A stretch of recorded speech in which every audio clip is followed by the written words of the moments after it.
Hola, ¿cómo están? Nuevamente nos encontramos, le doy la más bienvenida y hoy día vamos a hablar básicamente del concepto de estequiometría, según los objetivos que están ahí, y qué es lo que vamos a comprender o a tratar hoy día, que es básicamente la masa.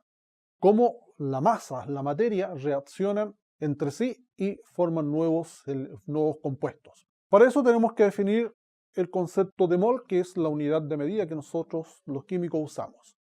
Y un mol contiene 6,022 por 10 elevado a 23 átomos, por ejemplo, de carbono.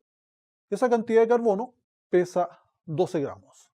Un mol de sodio contiene 6,022 por 10 elevado a 23 átomos de sodio y pesa 22,99 gramos. Desde el punto de vista matemático, mol es igual a la masa partido por el peso atómico si se trata de un elemento, o masa partido por el peso molecular si se trata de un compuesto. ¿Qué es lo importante de esto? El concepto de estequiometría.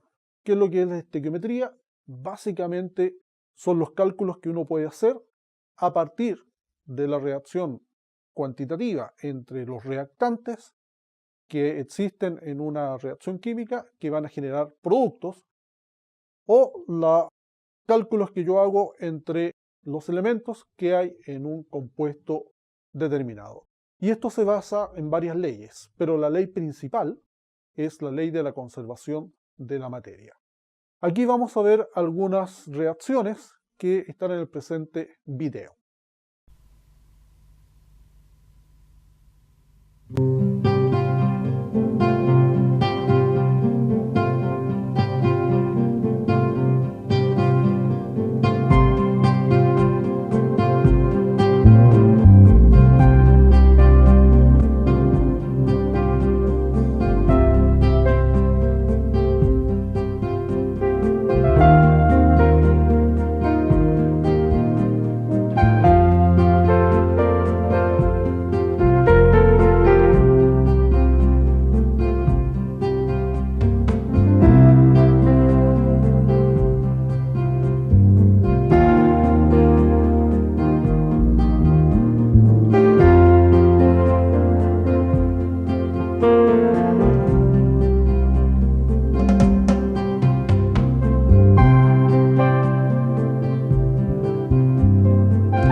Ahora, ¿cuáles son las leyes? Dijimos que la ley principal es la ley de la conservación de la materia.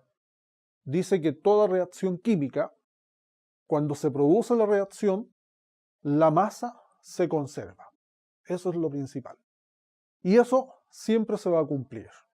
Ahora, esto se ve sustentado a partir de otras leyes, como la ley de Proust, que es de las proporciones constantes.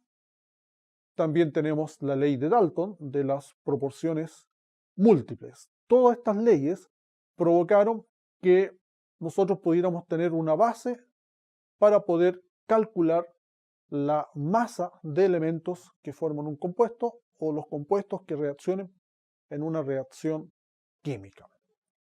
Entonces tenemos la ley de las proporciones equivalentes o recíprocas. Todas esas leyes a nosotros nos dan las bases para poder hacer lo siguiente, que es lo más importante, que es hacer la estequiometría, hacer nuestros cálculos. Y lo primero que tenemos que hacer es hacer la estequiometría, que son relaciones matemáticas que hay, en este caso, entre elementos que forman un compuesto. Por ejemplo, en el óxido ferroso, el famoso FeO, ¿cuál es la relación estequiométrica entre el FeO y el hierro? En este caso, la relación es que un mol de óxido ferroso contiene un mol de hierro. Lo mismo sucede con el oxígeno. un mol de óxido ferroso contiene un mol de oxígeno. ¿Qué pasa con el óxido férrico, el primo hermano del óxido ferroso? Lo mismo, la fórmula es F2O3. Un mol del F2O3 contiene 2 moles del hierro y un mol del óxido férrico contiene 3 moles de hierro. Aquí lo tenemos escrito en relaciones ya de moles, ¿cierto? Ahora, esto es en un compuesto químico. ¿Qué pasa en una ecuación química? En una ecuación química tenemos dos lados. Uno que son los reactantes, otro que son los productos. Y aquí también tiene que cumplirse la ley de la conservación de la materia, en el sentido de que la cantidad de elementos que hay en los reactantes es igual a la cantidad de elementos que hay en los productos, como vemos en la transparencia. Y aquí también existen relaciones estequiométricas, como vemos en el caso de la reacción de hidrógeno con yodo. Para dar yodo de hidrógeno, yo puedo obtener 6 relaciones estequiométricas, como vemos en la transparencia. ¿Cuál de ellas usar? La que el ejercicio a nosotros nos pida. Tenemos otro elemento que es el reactivo límite. ¿Cuál es el reactivo límite? Es el elemento que se encuentra en menor cantidad. Por ende, él gobierna la reacción. ¿Qué implica eso? Que una vez que se termina el reactivo límite, la reacción cesa por completo. Vamos a ver en la sesión de ejercicios cómo se trabaja con el reactivo límite. Tenemos la fórmula empírica. Dentro de química tenemos distintas fórmulas: la fórmula molecular, la fórmula estructural y la fórmula empírica. ¿Cuál es la fórmula molecular? A nosotros nos entrega la relación real de los elementos que hay en el compuesto. En el caso del benceno, la relación real es que 6 átomos de carbono se unen a 6 átomos de hidrógeno. La fórmula molecular es C6H6.